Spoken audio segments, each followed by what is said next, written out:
Give me a minute and let's talk about how the United States government works. Because for our European friends and allies, there are lots of questions about how somebody like Mike Johnson, whose 2018 congressional campaign was funded through a company called American Ethane, that at the time was 88% owned by a Russian oligarch close to Putin. How could this guy who took that money be in a position to single-handedly hold up the foreign aid bill, holding our allies in the Indo-Pacific hostage, holding our allies in the Middle East hostage, holding our allies in Europe hostage, while for the Ukrainians, people keep bleeding and getting unalived? There is blood on this bastard's hands. There's no two ways about it. And it could hit the current situation, in my opinion, could be called an abuse of power, because we know damn well that the foreign aid bill that already passed the Senate would pass the House of Representatives as well. It's got the votes. So how is it possible that he's doing this? Well, the founders of the United States were very concerned about tyranny. And so they devised this system of checks and balances and three independent, separate but equal branches of government that each have their own sphere. And if you look here, the bit that concerns us is this part right here on the legislature, on Congress. Congress can pass laws over the president's veto, because if they pass a law the president doesn't like, he can veto it. But they can get around that if they have the votes. And controls the budget. In grade school, they taught us that Congress controls the purse strings, right? They've got all the control over the money. Now, over the years, the president's office has gotten some power in this regard. The president has something called the excess defense articles and the presidential drawdown authority that he can utilize to provide some support for foreign aid, which he has done. I think it's important to point out that the president has done all he can. He has used the PDA, he has used the EDA, he has even used some very clever accounting loopholes to provide additional assistance to Ukraine. But he does not control the budget. He is not a dictator. The budget is controlled by Congress. Now, here's the thing. When we think about who's in line for the presidency, right? We know that there's a vice president. God forbid if anything happened to Joe Biden, Kamala Harris would step right in and become president. What would happen if, God forbid, something happened to Joe Biden and Kamala Harris? They were somewhere and a missile struck. Well, the next guy in line is the Speaker of the House of Representatives, Mike Johnson, believe it or not. The position, Speaker of the House, is a position of incredible power in the United States. The Speaker of the House of Representatives sets the legislative agenda, which means even if a bill has passed the other House of Congress, the Senate, and been sent to the House for a vote, he can say, no, we're not going to vote on it. It's just going to sit there. Now, many of us believe that that's an abuse of power. It's an overreach.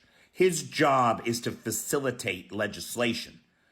This Congress has been the least productive Congress since the Great Depression, 1933, 34, around there.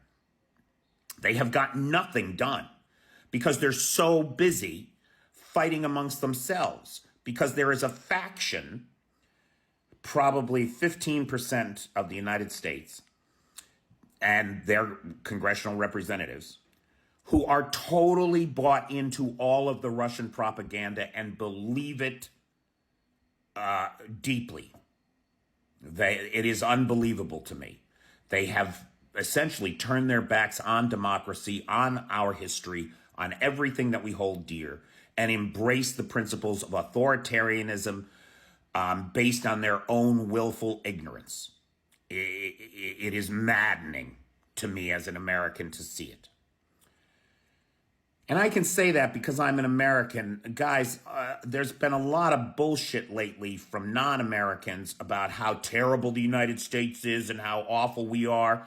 You know, we did pony up $126 billion for fucking Ukraine already. And we have no obligation to do that. I want to point that out.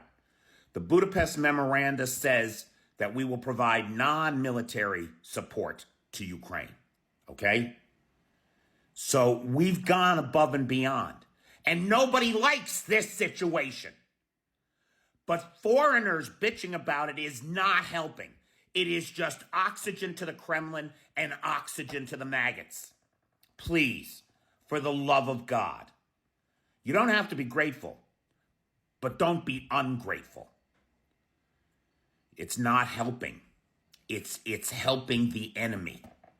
Every American of conscience is on the phone to their representative every day, telling them to sign the discharge petition to get around Moscow Mike.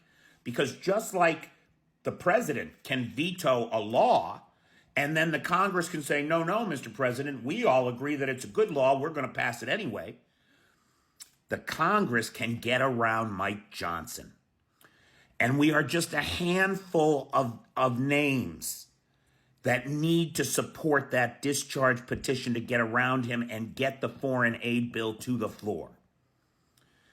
So, Norbert, look, I know it's frustrating, but either we are a nation of laws or we're not.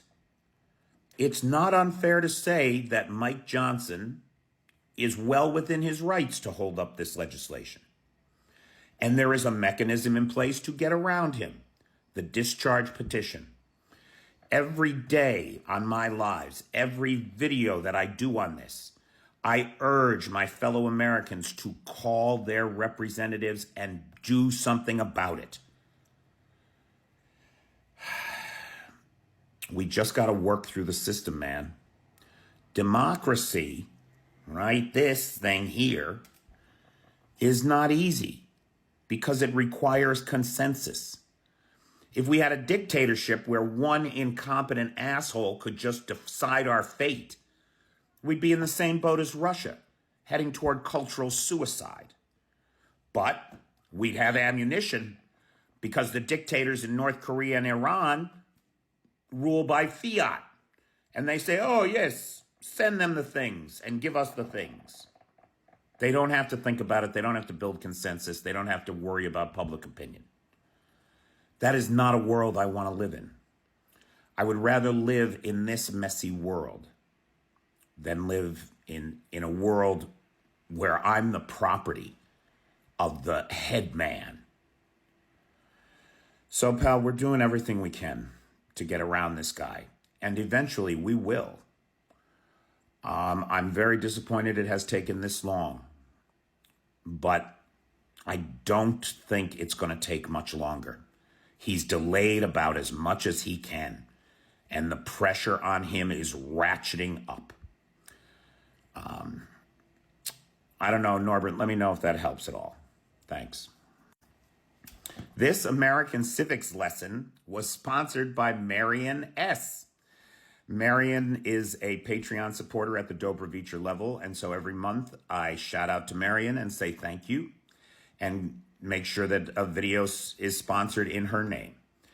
And if you'd like to have a video sponsored in your name, join the Patreon at the Dobrovicher level or higher. And Marion, I appreciate your continued and ongoing support. Thank you.